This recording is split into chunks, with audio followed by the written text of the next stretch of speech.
तो क्या हाल है बच्चों। एससीपी इंस्टीट्यूट में आपका स्वागत है। मेरा नाम विक्की सिंह। और अगर चैनल पे नए हो, पहली बार आए हो, तो चैनल को सब्सक्राइब कर लेना और वीडियो को लाइक करना। तो अभी का बेटा टॉपिक है कि क्यों नीट का इतना ज़्यादा कट ऑफ हाई गया, वाई, क्या रीजंस रहे हैं। देखो, पहला रीज़न जो है कि ये कट ऑफ इतना हाई गया, उसका पहला रीज़न ये है कि आज बेटा इंटरनेट का एक्सेस सबके पास है और हर बच्चे के पास इस इंडिया के किसी भी कोने में कभी भी किसी वक्त भी वो कोई भी टॉपिक एक अच्छे से अच्छे टीचर से पढ़ सकता है, क्वेश्चंस को प्रैक्टिस कर सकता है। प्रीवियस ईयर क्वेश्चंस उसके हाथों में हैं, जब मर्जी वो एक्सेस कर सकता है। फुल इन्फॉर्मेशन उसके पास है, अगर उसका ठीक से यूटिलाइजेशन करता है तो वो उसके पास है। तो रिमोट एरियाज़ में रहने वाले बच्चे जो शहरों में आके कोचिंग नहीं कर पाए, वो यूट्यूब के ज़रिए अच्छी पढ़ाई कर पाए और अच्छे नंबर लाए। पहला रीज़न। सेकंड रीज़न है, क्या अब बच्चों को लग रहा है कि क्या पढ़ने वाले बच्चों की संख्या बढ़ गई है या समझदारी अभी ज़्यादा आ गई, तो ऐसा नहीं है। ठीक है, पहले भी बच्चे इंटेलिजेंट थे, आज भी बच्चे इंटेलिजेंट हैं, सेम बात है, कोई बात नहीं है ऐसी। बात ये है कि बेटा मैंने जैसे बताया कि रिसोर्सेज पे बहुत ज़्यादा एक्सेस हो गया है। पहले बच्चों को इतनी इन्फॉर्मेशन नहीं होती थी, इतनी नॉलेज नहीं होती थी, इतने क्वेश्चन वो प्रैक्टिस नहीं कर पाते थे, लिमिटेड रिसोर्सेज थे। लेकिन अभी रिसोर्सेज की कोई कमी नहीं है और जिसकी वजह से ये कट ऑफ हाई जा रही है। पहला रीज़न। सेकंड रीज़न है बेटा कि कोचिंग इंस्टीट्यूट्स एंड उसके टीचर्स बहुत ज़्यादा मेहनत कर रहे हैं और बहुत अच्छे क्वेश्चंस और बहुत अच्छी प्रिपरेशंस बच्चों की करवा रहे हैं। That is why ranks high जा रही हैं। थर्ड रीज़न है बेटा कि एनटीए जो नीट का लेवल है वो डाउन करता जा रहा है। क्वेश्चंस का पैटर्न भले ही वो चेंज कर चुका हो, क्वेश्चंस को वो असर्शन और रीज़न में कन्वर्ट कर चुका हो, बट कोचिंग इंस्टीट्यूट्स की वजह से बच्चों के प्रिपरेशन उन क्वेश्चंस के लिए भी आराम से हो जाती है। लेकिन क्वेश्चंस के लेवल डाउन होने की वजह से ज़्यादा बच्चे एक क्वेश्चन को करेक्ट कर पा रहे हैं, इसकी वजह से रैंक हाई जा रहा है बेटा। इसके बाद जो रीज़न है वो ये है कि इस बार वैसे देखो हर बार ये होता है, इस बार थोड़ा ज़्यादा एक्सपोज हो गया, थोड़ा मीडिया ने थोड़ा सा पकड़ लिया इस टॉपिक को। वो क्या है बेटा, नीट एग्ज़ाम लीक। तो नीट का एग्ज़ाम लीक, अगर आपको लग रहा है कि सिर्फ इस साल ये एग्ज़ाम लीक हुआ है, आपकी गलतफहमी है। हर साल लीक होता है, लेकिन इस साल एक बड़े लेवल पर ये एग्ज़ाम लीक हुआ है, इसकी पूरी संभावना है। ठीक है, कैसे एग्ज़ाम लीक होने के बाद भी उस चीज़ पे बहुत ज़्यादा कोई कार्रवाई नहीं है। एनटीए का रुख उसके लिए बिल्कुल ऐसा रहा कि जैसे उसका कोई उसमें लेना देना नहीं था, और ये बहुत नॉर्मल सी बात हुई है। इस तरह से उसने इसको ट्रीट किया एनटीए ने और अपने प्रोसेस को चलाते रहे। और इवन इस बार वो प्रोसेस बहुत फास्ट हुए हैं, वेरी क्विक। आंसर की आने के बाद, प्रोविजनल आंसर की आने के बाद जितनी जल्दी फाइनल आंसर की और कितनी जल्दी नीट का रिज़ल्ट अनाउंस किया गया है, इसके बीच में बहुत कम समय है। मतलब एनटीए इतने फास्ट काम कर सकता है, अंदाज़ा नहीं था। एक्सपेक्टेशन से बहुत दिन पहले रिज़ल्ट दे दिया गया। ठीक है, अब सारे बच्चे जो टॉप रैंकर्स हैं वो गलत हैं, ये झूठ है, ऐसा नहीं। बच्चे बहुत मेहनती हैं, लेकिन क्या सभी टॉप रैंकर्स अच्छे पढ़ाई कर कर वहाँ पर गए हैं? I doubt. बिकॉज बेटा कहीं पर तो ये नीट का एग्ज़ाम जहाँ नकल चल रही थी बिहार में, पकड़ा गया, लेकिन कई ऐसे कॉलेजेस ऑल ओवर इंडिया थे जो पकड़े नहीं गए, जिनका पता भी नहीं चला। वो बच्चे ने एग्ज़ाम दिया और वह एग्ज़ाम देकर निकल गया। नहीं पता चला इस बारे में कि कितनी जगह पर इंडिया में, ऑल ओवर इंडिया, क्या खाली बिहार में चीटिंग चल रही थी पर्टिकुलर एक ही सेंटर पर? जी झूठ है बेटा।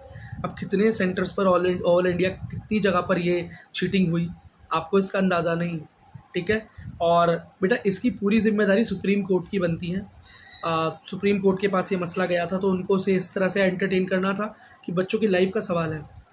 अब आप ये भी सोच सकते हैं कि कुछ बच्चों की गई चीटिंग सारे बच्चों को इफ़ेक्ट कैसे कर सकती है। बेटा कुछ बच्चों की गई चीटिंग की वजह से मैं ये मानता हूँ कि बेटा पूरी इंडिया में अगर 20 बच्चों के हाथ में वो एग्ज़ाम लग गया, 20 बहुत कम संख्या बोल रहा हूँ, और वो 700+ नंबर लेकर आ रहे हैं, तो वो 20 बच्चे भी बेटा आपकी कट ऑफ को बहुत बड़ा धक्का दे रहे हैं।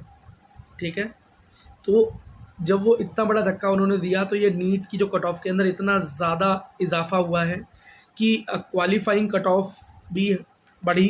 क्वालिफाइंग के साथ साथ बेटा एमबीबीएस में एडमिशन लेने के लिए जो नॉर्मल कट ऑफ है वो बेटा जनरल के लिए 655, वो कुछ इंस्टीट्यूट तो 660 बोल रहे हैं, 660 जनरल के लिए।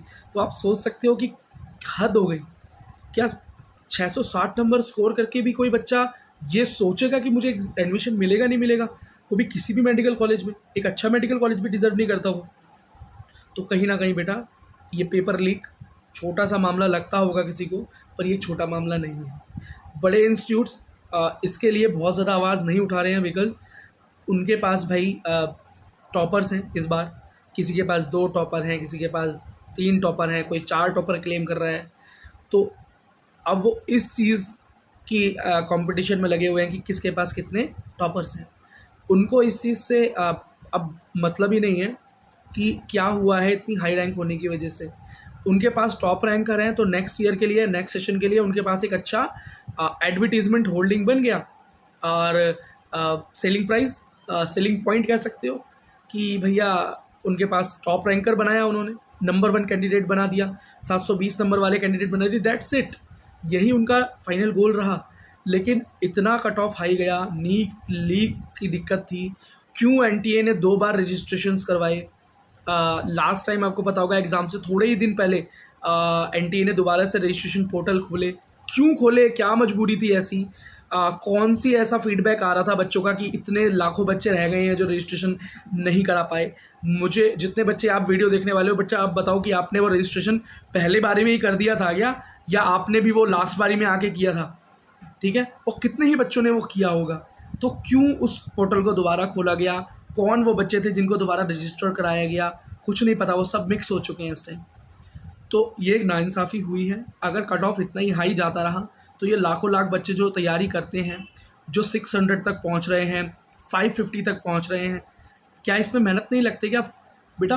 आप खुद जानते हैं, आप पढ़ रहे हैं, तो 500 टू 600 पहुंचने में बच्चे को कई कई महीने लग जाते हैं, कई कई घंटे वो पूरे पूरे दिन बैठ कर स्टडी करता है, तब बेटा जाकर वो अपने वो 100 नंबर बढ़ा पाता है, ठीक है। बहुत अच्छा होने के बाद भी बच्चा 500 550 पे जब अटकता है तो उसको वो लास्ट के 50 नंबर बढ़ाने में ज़मीन और आसमान एक करता है वो बच्चा।